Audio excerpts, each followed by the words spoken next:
All right, Peter, so this is that 2010 Toyota Tundra that you saw online. I'm going to do a walk around video. I've got the hood propped up there too, as you can already see. I'll show you inside the, or underneath the hood anyway. And I'll show you the inside of it and try to maybe take a look underneath too to make sure we're not looking at any kind of, bad rusting situations or anything like that. So let's start under the hood so I can go ahead and put that down. I don't know if you love your car salesman telling you this or not, but when it comes to what goes on under here, I'm not really the guy to talk to.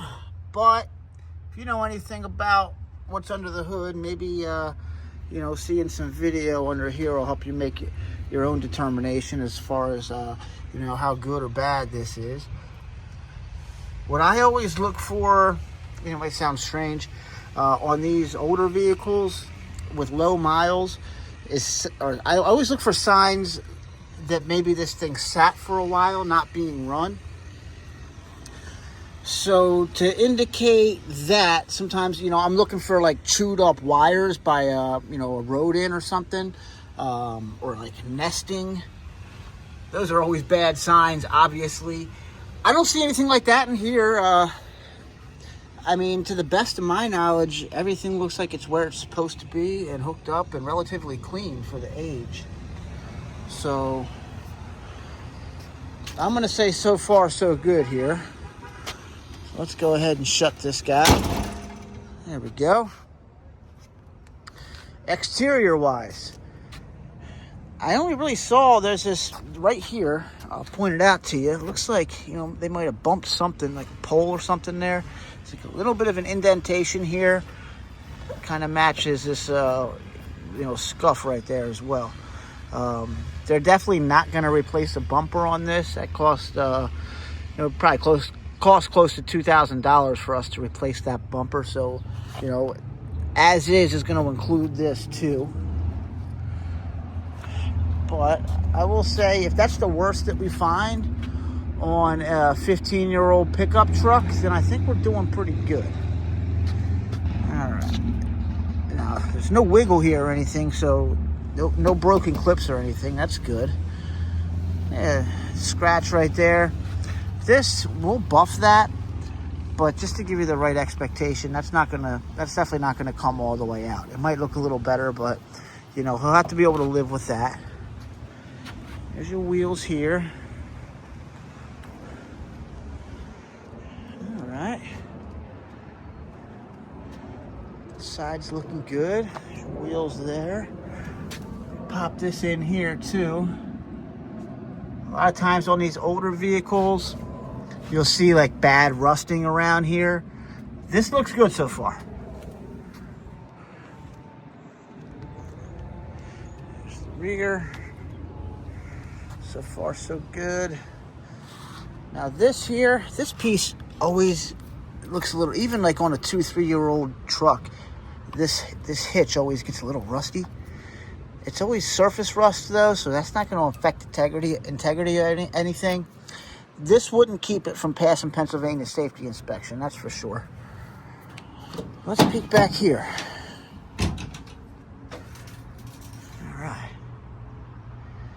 This looks in good condition. Bed liner's not all scratched up or anything. Just some leaves back there. Oh, and by the way, you're seeing this truck in the exact condition in which it was traded in. We haven't cleaned it. We haven't serviced it. We haven't done anything to it yet. It's because it's so brand new to our inventory here.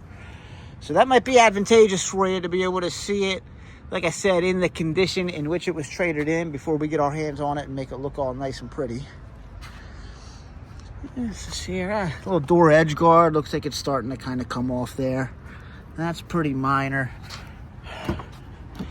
What you might opt to do, or what we might opt to do, if we can't get this to stick back on there, would be just to remove it all together and then get all the adhesive off of there too. I think it might be better to just leave it on there. That way the door edge gets some protection. All right. Well, before we get on the inside, let me finish going the outside here. And I'll apologize for my lack of brevity as I go through this, but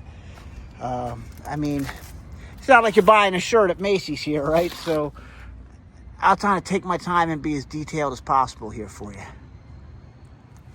This here on this kind of, steel, that oxidation there is pretty normal on the age of these guys. I'm not even really seeing much yellowing on the headlights either. Another good sign there. All right, so now let's get on the interior here. All right, so he's got the all-weather mats in there. So, I'm feeling like some grittiness on there, almost like maybe sand. I'm going to keep that in mind as I go through here.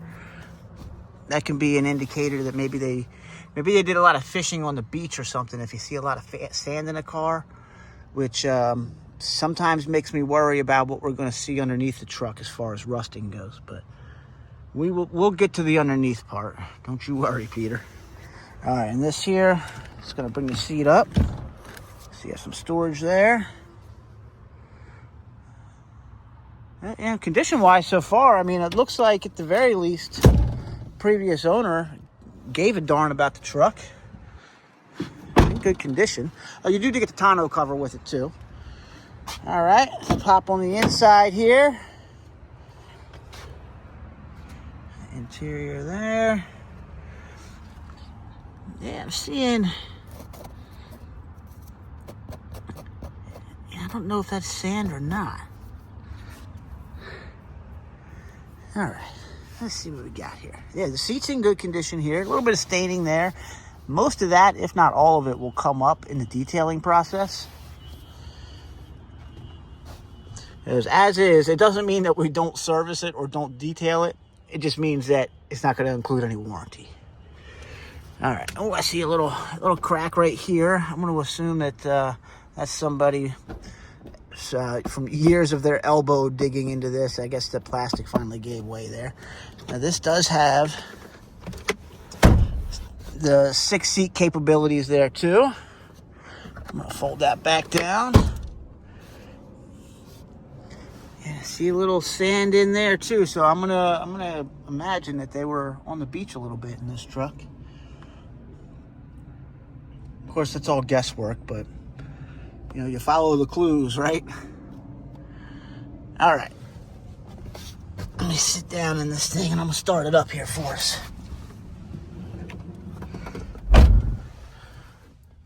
Get the key out of my pocket here.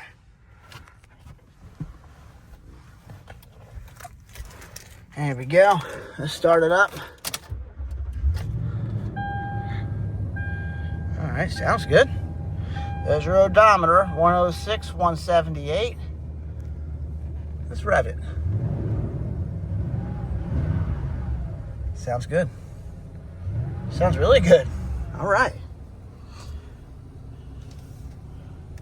What's that flashing there? That is... I bet we've got a TPMS sensor out on this thing. I've actually got the same thing going on with my Camry.